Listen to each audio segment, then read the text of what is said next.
Okay, I will have part 2 of the same video. The other one has cut. I think it got to its limits of time. It was 2 hours and some minutes. Then it got cut. Then I continue with this second one until I round it up. I'm getting close to the rounding up points. They are all 29 in number, while I am at the 24th now. His claim that Biafra's name is of Portugal origin. It is not of Portugal origin. It is of Biafra origin, and it was named by a Biafran whose name, I don't know if the man is still alive or is dead, whose name is or was Chief Franco Pigo, a Calabari man. So that is where and how the name Biafra emerged, and it has its Biafra meaning. So what Clayton Udoh is claiming about the origin of the name Biafra is a fallacy. It is a total deception. He's trying to deceive the people to make the Biafra name irrelevant. And moreover, as he is claiming that the Akwa Ibomites do not even support Biafra and the rest of the coastal regional Biafran do not support. So he is trying to continue discouraging them so that they will continue to see reasons why they should not join Biafra. So as I'm talking to you, Clayton Udoh is not even happy that other Biafrans join with the Igbos in this struggle. He is not happy with us, but he pretends to support Biafra, but indeed he is not supporting the Biafra struggle. And there is a probability that Clayton Udoh has his investment outside Biafra that he is afraid of losing, but cannot declare openly that Biafra struggle should discontinue, so that his investment will not be affected. Or maybe he is paid by some people to make sure he destabilizes Ipob. But I know by God's grace, in the name of Jesus Christ, in the name of Chukwuka Biama, he will never succeed. He must fail in the mighty name of Jesus Christ. Amen. 25. His accusation that Mazi Nnamdi Kanu didn't consult him before joining his personally purchased land in Akwa Ibom into Biafra. He also made such a statement that why should Nnamdi Kanu join Akwa Ibom and join other Biafra coastal region into Biafra without their consultation. He also accused Mazi Nnamdi Kanu of not consulting him personally. Say he has bought a lot of land in Akwa Ibom, and by the way Nnamdi Kanu and Ipob are going with the struggle, that his own personally purchased land are inclusive into Biafra without his personal consultation. All these things are fallacy. Then what makes this fallacy? It is because Nnamdi Kanu, neither Ipob should even consult Clayton Udoh to add his land into Biafra or to join his land, his personally pursued land, into Biafra. Because in his ignorance and stupidity, he does not know that he is a Biafra, and that his land he bought inside Biafra is a Biafra land, and nobody should consult him to bring his land into Biafra because his land is already in Biafra territory, then logically he may claim that what if he decides to remain as a Nigerian? What if he remains to join one Nigeria or remain a Nigerian? And then the answer remains that, one, there is no time he is a Nigerian, and none of us are not Nigerian. Rather, Nigerianism is imposed on us. And moreover, the name Biafra and the Biafra as a country has been in existence even before the arrival of the colonialists and before the amalgamation of Nigeria. So Biafra is not something anybody should be called to be included, or maybe the Biafra territorial regions will be renegotiated to include themselves, unless on personal decision the people or the person decide not to live in Biafra or join the Biafra struggle and Biafra freedom when it is fully restored. Because Biafrans are who they are Biafrans, and they should not be reminded that they are Biafrans. It is just because many people many people with the illiteracy of Nigeria and Biafra history don't know who they are, don't know where they belong. And as a reason, when you try to tell them who they are, they begin to see you as someone who wants to drag them to where they don't belong, without knowing that by falsehood, by fraud and by deception, they become who they are told that they are and not who they really are. It is just like when people continue to boast that they are the Niger Deltans, they are the Southerners, boasting without knowing that that is not who they are, but it is who their colonial masters, their oppressors, choose that they should be, to the advantage of the oppressors and not for their own benefits. So this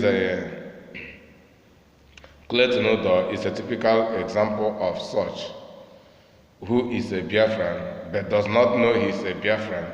And when he is reminded that he is a Biafran, he will begin to seek for another consultation to be asked whether he wants to be Biafran or not. Then some of the fallacies, and one of the things he does this is to revolutionize. This is his pattern of revolution. Then if I may ask this question, why is it that Clayton Udoh is audacious to ask why he was not consulted before being included into Biafra, and why the coastal regional people were not consulted before including them into Biafra? Then can Clayton Udoh and co ask Nigerian government, why is it that the land and the oil they contain are being hijacked by the Northern Caliphate, by T.Y. Danjuma in Benin, by Theophilus Danjuma in Benin, by Babangida in Mina, by Olusegun Obasanjo from Ogun State, and many of them taking the oil from their own backyard under their ground without consulting them. Then why is it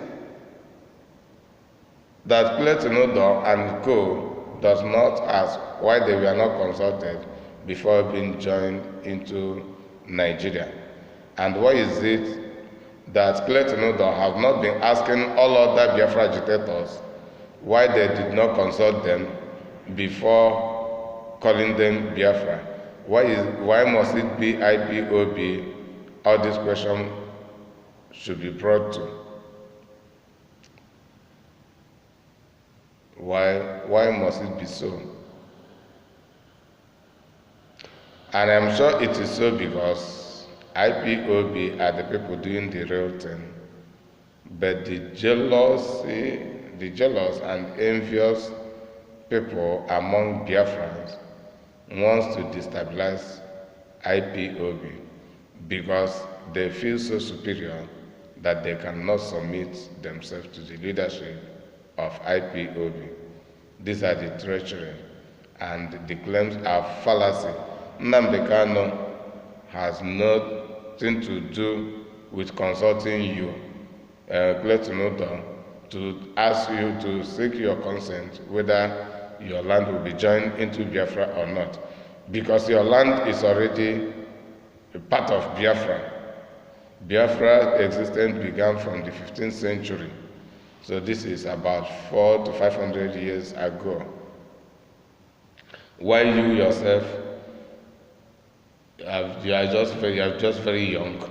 You are far below 60 years. So you're asking such questions. So even you are a Biafran by birth and by inheritance. And moreover, you are a Biafran by birth and by inheritance.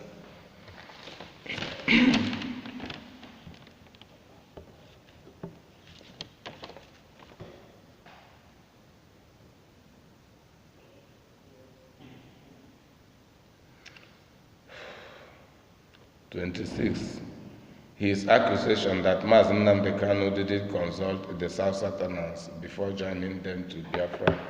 That's the coastal regional people, that Mazi Nnamdi Kanu did not consult them before joining them to Biafra.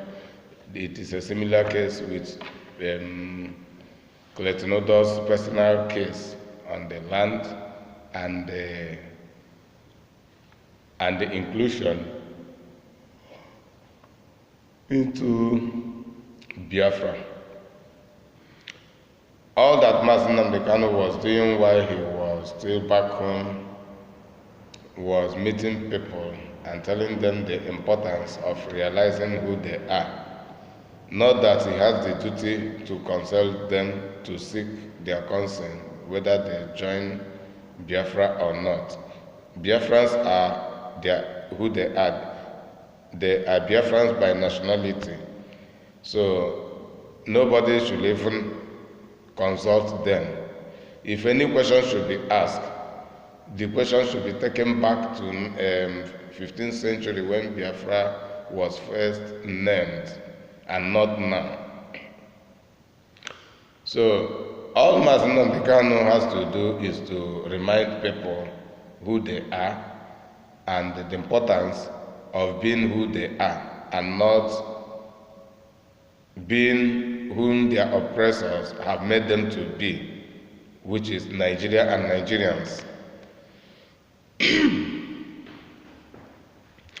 But I know that while Mazi Nnamdi Kanu was back home, he was meeting people of different Biafran ethnicity, clans and tribes, telling them the need that we should unite as one people, fight for our freedom and earn it from our oppressors. Not that he consulted them to ask them if they are Biafrans or not. Rather, he approached them to remind them who they are. And this is what he was doing. Then the Operation Python dance happened as a matter of emergency, and that interrupted his venture to reconcile and to reunite the minds and persons of the Biafran so that we'll pursue our freedom together and gain it for our advantage and for the advantages of our upcoming generations.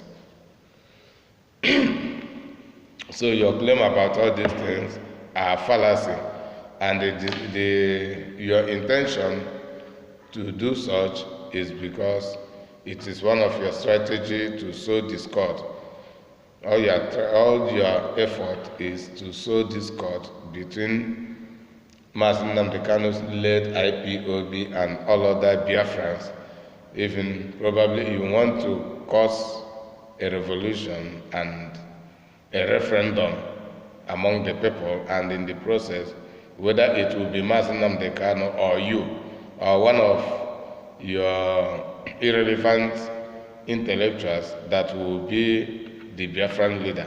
It is not a matter of about leadership. For real, I can agree with you that you want Biafra and freedom, but the problem you have is that you feel too big to join IPOB, and that is what will determine your downfall, because you are not better than any IPOB member.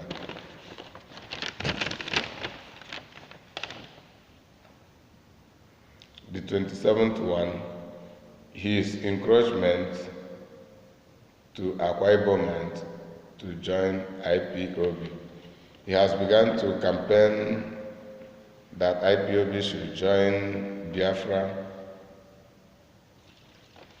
using our ladies as cases example, that they should not keep relying on the politicians and the alhajis to fund their life, fund their situation.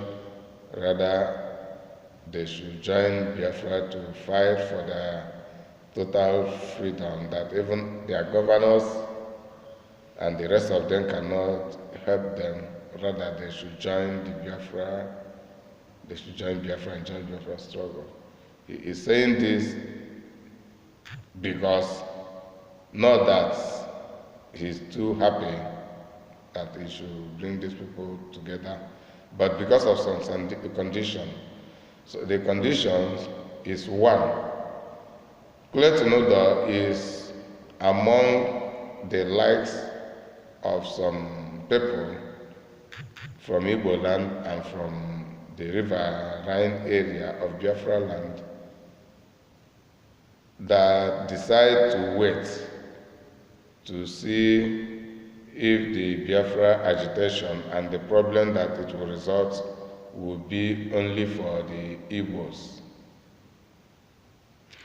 But as the case may be, people are now beginning to realize that it was not really Igbo affairs, as Clayton Udoh accuses us and the likes of him, but that it is about a tsunami coming to Biafra land in the name of cattle colony in different way, and with the hidden agenda of total Islamization. And as a result, whether you support Biafra or you don't support Biafra, the enemy will strike when they want to strike. And when we are not united, it will be more difficult to us. So that is what the major reason Clayton Udoh is now proclaiming that his Akwa Ibom people should join Biafra, because he is now realizing that it is no longer Igbo affairs, though he does not want to tell people the truth. He has realized it, and he knows for sure that when as the Fulani herdsmen, the Boko Haram and other terrorist organizations, as soon as they keep killing people, very soon it will continue to increase, and when people are not prepared to defend themselves, they will perish just like that. Whether you support IPOB, whether you support Biafra or not, it doesn't matter. So your support at this point in time is for your advantage and for the advantage of all Biafrans. While your refusal to support means disadvantage, because it will keep us constantly disunited, while our enemies will continue to encroach and conquer us. But when we are united, we are more powerful, and the enemies will be easily resisted, and put to flight. So, Clayton Udoh is strictly trying to carry the Akwa Ibom people along to join, to support Biafra, with the option that this thing, the coming Islamization and the operation of high level is beyond Igbo and Nigerian government affairs, but it is against everybody who does not adopt to the view and the system of the Fulanis. 28.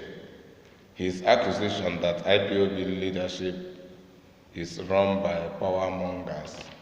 This is another fallacy of Clayton Udoh. He said IPOB leadership is run by power mongers.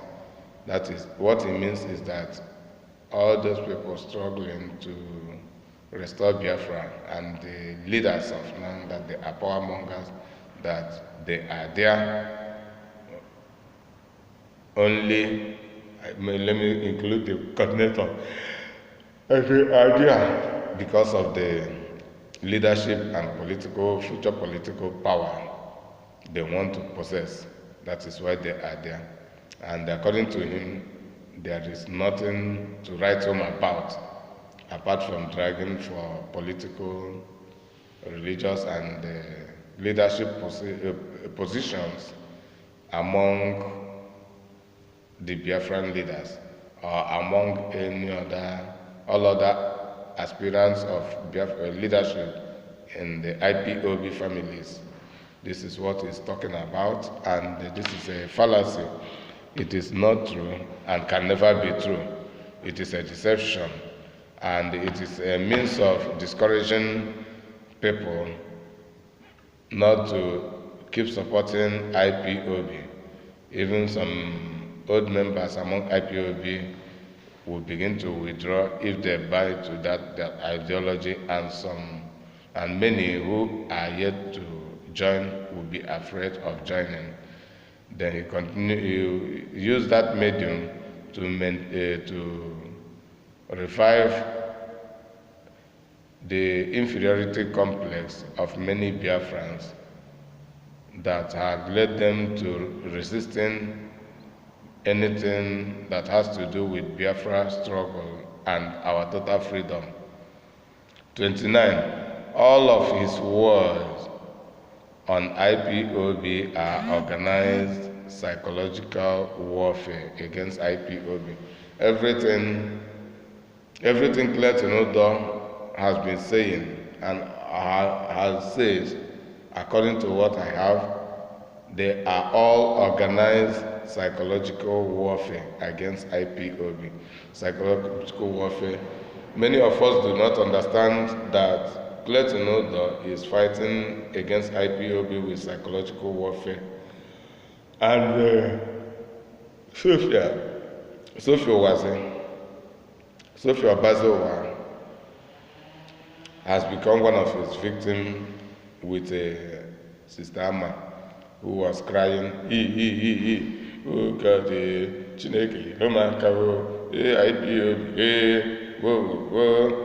God showed you in the dream where Amma was selling her clothes in the market, and her store was very, very in a hidden place that nobody could locate her or see her goods unless he has to change the store. And for that, IPOB has to create room for those people to come in to offer to us what they have, this and that, and then she continued to cry. These are the people who have fallen victim to intellectual warfare of Clayton Udoh.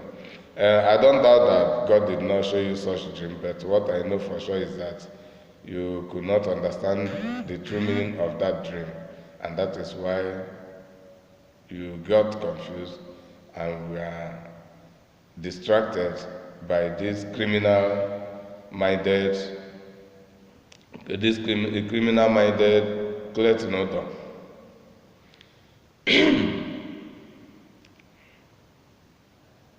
Oh, that is, it was the last one. All of his wars on IPOB are organized psychological warfare against IPOB. Clayton Udoh is executing psychological warfare against IPOB, of which some of us know and some do not know, but however, this is what he is doing, a war of intellectualism, whose idea is counseled becomes the victim, and whose idea is adopted and established becomes the leader, even without inheriting the throne or any seat of leadership or any seat of power, but because he submitted himself to the ideology of the smarter people.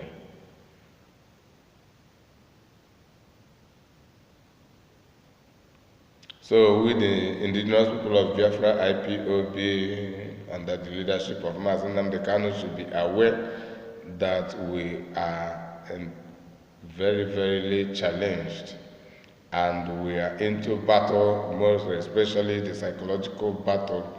We should be ready to design and to scrutinize every ideology, every suggestion, every approach people make to us, not to be victimized, but to be conquerors over them.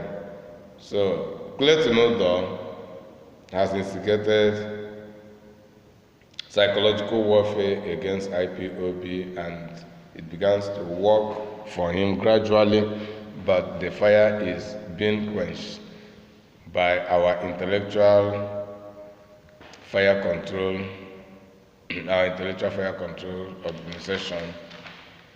So that is what we should know. We should be very, very diligent, very, very careful, more and more on how we deal with people, so that our intelligence will not be defeated by the enemies. Because if our intelligence is defeated and the intelligence of the oppressors adopted, we are finished. We are finished, because if we are conquered intellectually, we are conquered in all ramifications of this struggle. But I know they can never, even one well-informed IPOB members will stand against and defeat Clayton Udoh intellectually in whichever way. May God's name be praised. That is where I am rounding up this message. We should remember, I say it again, and I recall on the psychological warfare.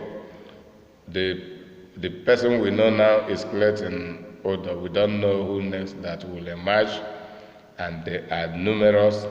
Even while we discuss with him, he will be discussing with his slave masters. They will tell him where he makes mistake, correct him, then encourage him to come again. So they will continue to come. Even if Biafra restoration is fully restored at any time, they will also meet some people as a result of their pride and concept of superiority. They will not humble themselves to join IPOB, rather they will want to destabilize IPOB. Clayton Udoh and co want Biafra for real, but they don't want Biafra where there will be followers.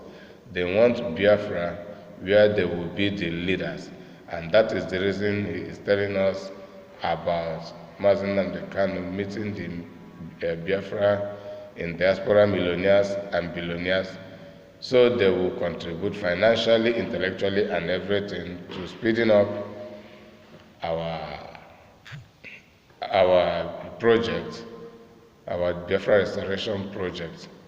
But in any case, these people have been there all this while and have not done anything. What is it now?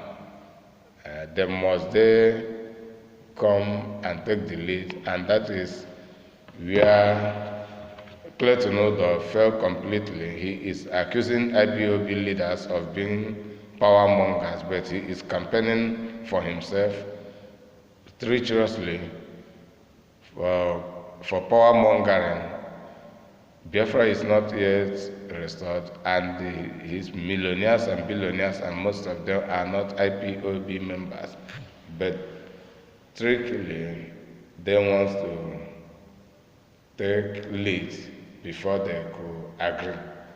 Like even if they happen to join IPOB, or even if IPOB decide to join them, if they don't take lead, if they are not made the leaders, they will not agree, and they can never work with us. This is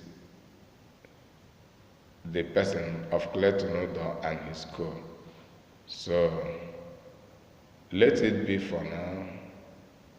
I want to end up for today. I am dozy. I could not sleep well last night, so I am dozy and I've got tired, but I thank God for giving me the grace to stand for almost 3 hours making this video now, because I'm dozy, and more especially as I'm sitting in one place, it's like I'm about to sleep, but I thank God I have completed this video. I remain your humble servant, Evangelist Collins Inyima. You hear from me soonest. May God bless you. May God continue to bless indigenous people of Biafra. May God continue to bless IPOB registered members under the leadership of Mazen Nnamdi Kanu. I thank you all, and I will not forget to commend all of you, including myself, for so far excellently we did during our sit at home on May 30th, this 2019 that has just gone. So that is mourning our heroes and heroines, those who died, who gave their life for us to live in the cause of Biafra, and because of the marginalization they underwent, and considering how difficult we may be suffering if they did not venture. But regardless of all odds, they ventured to ensure that we live satisfactorily in the future. But it is unfortunate, though it was called Biafra War, but it was not Biafra War, it was Biafra genocide, which was mostly suffered by the Igbo fathers and grandfathers and the children who were born then, who would have become our mothers and our grandmothers, but they were murdered during the Biafra genocide. Then I thank all of us for the effort we have been putting financially, by prayer, by anyway. It is not easy to come out to the social media to make videos like this, and many people have been very, very constant, consistent. I bless all of you. I have nothing to offer you specially, but God, whom I have believed, who has sent me for this job, will replenish all of you from Biafra land, from everywhere, because I give kudos to those in Biafra land for your effort, even to the voluntary committee, voluntary teams who volunteered, the volunteers who volunteered themselves. Amidst of oppression, intimidation and everything, you still go on the street to campaign for Biafra restoration and referendum. I give you kudos. You are all too much. Even many of us here in diaspora may not even take the kind of risk you take back home. And I believe this is one of the reasons God sends myself and my light to diaspora where we stay, so that from here we can speak, even when we are not there present with you, and even when we are afraid of being arrested by the Nigerian soldiers and Nigerian government, our voice go for us. May all of us be blessed, and may I pray that God will reward all of us beyond our expectation, and the Biafra restoration will be accomplished to the shame of the oppressors and to the shame of the enemies within, all to the glory of God. Thank you, and God bless you.